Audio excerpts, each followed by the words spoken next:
రంగనాయక సాగరు ఇవాళ చిన్నపోయింది.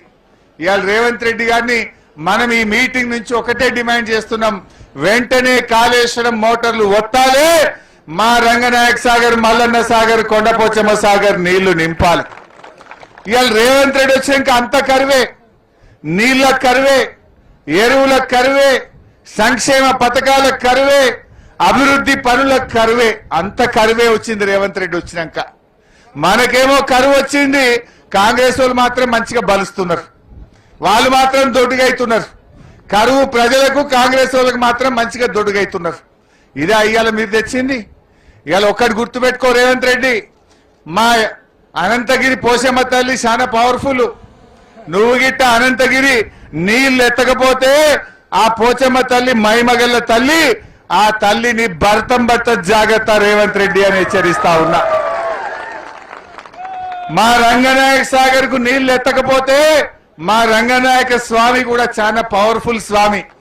మా రంగనాయక స్వామి నీ రోగం కుదురుస్తాడు, జాగ్రత్త రేవంత్ రెడ్డి అని హెచ్చరిస్తా ఉన్నా. మా మల్లన్న సాగర్ మా యాదవుల ఆరాధ్య దైవం. మా మల్లన్న సాగర్ నింపకపోతే మా మల్లన్న దేవుడు నీ భర్తం భర్త జాగ్రత్త రేవంత్ రెడ్డి అని హెచ్చరిస్తా ఉన్నా. అట్లనే మా కొండపోసమ్మ తల్లి, ఆ తల్లికి ఏం మొక్కుతే అది బరాబర్ అవుతుందట.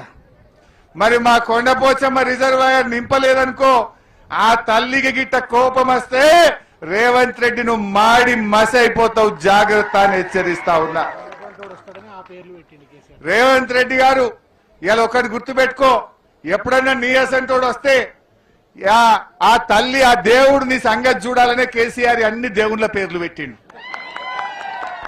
ఇలా మనుషుల పేర్లు పెట్టలే కేసీఆర్. అంతగిరి పోషమ్మ పేరు పెట్టిండు, రంగనాయక స్వామి పేరు పెట్టిండు, కొమరల్లి మల్లన్న దేవుడు పేరు పెట్టిండు, కొండ పోషమ్మ తల్లి పేరు పెట్టిండు. ఇవాళ ఏమైపోయింది, బాధ ఏంటంటే పాలకుడే పాపం చేస్తే ఆ రాష్ట్రానికి, ఆ దేశానికి అరిష్టం పడుతుందట. ఈ రేవంత్ రెడ్డి ఏం చేసిండు, పార్లమెంట్ ఎన్నికల ముందు ఓట్లు వేసుకోవాలని కనబడ్డ దేవుని మీదల్లా ఒట్టు పెట్టిండు. 15 ఆగస్టు కల్లా రైతుల రుణమాఫీ చేస్తా అని భద్రాద్రి రాముల వారి మీద ఒట్టు పెట్టిండు, యాదాద్రి లక్ష్మీనరసింహస్వామి మీద ఒట్టు పెట్టిండు, కొమరల్లి మల్లన్న మీద పెట్టిండు, జహాంగీర్ పీర్ దర్గా మీద పెట్టిండు, మెదక్ చర్చ్ మీద పెట్టిండు, ఏడుపాయల అమ్మవారి మీద ఒట్టు పెట్టి దేవుని మీద ఒట్లు పెట్టి మాట తప్పిండు ఇవాళ రేవంత్ రెడ్డి. ఇది బంజారాబాయి లొల్లేంద్రబాయి, ఇది బంజారాబాబు జసేపు దేవుళ్ళ మీద ఒట్టు పెట్టి మాట తప్పిండు రేవంత్ రెడ్డి. దాంతో ఇవాళ ఏమైంది, దేవుడు ఊకుంటాడా? దేవుని మీద ఒట్టు పెట్టి మా పాలకుడే మాట తప్పితే ఆ రాజ్యానికి అరిష్టం పడుతుందట. ఇవాళ ఈ రేవంత్ రెడ్డి పాపం వల్ల, రేవంత్ రెడ్డి ఒట్లు పెట్టి మాట తప్పడం వల్ల ఈ రాష్ట్రానికి కరువు పట్టింది, కరువు వచ్చి పడ్డది. కేసీఆర్ ఉన్నప్పుడు 10 ఏళ్ళు ఎన్నడూ కరువు రాలే, కాంగ్రెస్ వచ్చింది, మళ్ళా కరువు వచ్చింది. రేవంత్ రెడ్డి మాట తప్పి దేవుని మీద ఒట్టు పెట్టి మోసం చేసిండు, ఇవాళ అరిష్టం పట్టుకున్నది, కరువు వచ్చిన పరిస్థితి వచ్చింది. అసలు ఈ రేవంత్ రెడ్డి వచ్చిన తర్వాతనే రైతులను ఇవాళ అడుగడుగున వంచిస్తున్నాడు, వంతుల వారిగా రైతుల్ని వంచిస్తున్నాడు రేవంత్ రెడ్డి. మీరు ఒకసారి చూస్తే రుణమాఫీ నుంచి నీళ్ల దాకా రైతులకు వంచుడు, మోసం చేసుడే. రుణమాఫీ అయినాదే అందరికీ, జర కానువలు చేయెత్తురు చూద్దాం. ఇగో చూడు, 8 మందికి రుణమాఫీ కాలే. అసెంబ్లీలో ఏం చెప్పిండు, 35,000 కోట్ల రుణమాఫీ చేస్తా అని అసెంబ్లీలో చెప్పిండు. 18,000 కోట్లు చేసిండు, 18,000 కోట్లు ఎగబెట్టిండు. సగం మందికి రుణమాఫీ చేయలే. రైతు బంధు మొన్న మన సిద్దిపేటకే వచ్చిండు యాసంగిల, 45 రోజుల్లో 9,000 కోట్లు యాసంగిల మీ పైసలు ఎత్తా అన్నాడు. మొన్న యాసంగి రైతు బంధు పడ్డది అందరికీ, ఎగబెట్టిండు. 2 ఎకరాలకు వేసిండు, ఎగబెట్టిండు.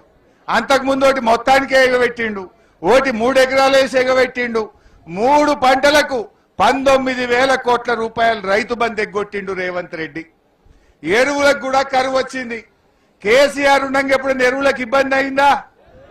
మన ఊళ్ళో పెదకోడులో ఆటో డ్రైవర్కి చెప్తే ఇంటికాడ వేసిపోయింది సంచులు. ఏలే పెదకోడులా, ఏ ఊర్లో చెప్పినా మా ఆటో డ్రైవర్కి చెప్తే బాయికాడ 3 సంచులు వేసిపోయిండు. ఇవాళ కాంగ్రెస్ వచ్చినాక ఎరువులు దొరుకుతలేవు, ఎరువుల ధరలు కూడా అడ్డగోలు పెంచిండ్రు. డిఏపి బస్తాలు కూడా దొరుకుతలేవు, 400, 500 సంచికి పెంచిండ్రు. యూరియా పెరిగింది, కాంప్లెక్స్ పెరిగింది, డిఏపి పెరిగింది, అన్ని రకాల ఎరువుల ధరలు పెంచిండ్రు. దానికో యాప్ పెట్టిర్రు. యాప్ అసలు ఇప్పుడు దుకాణంలో ఉంటే దొరుకుతాయి,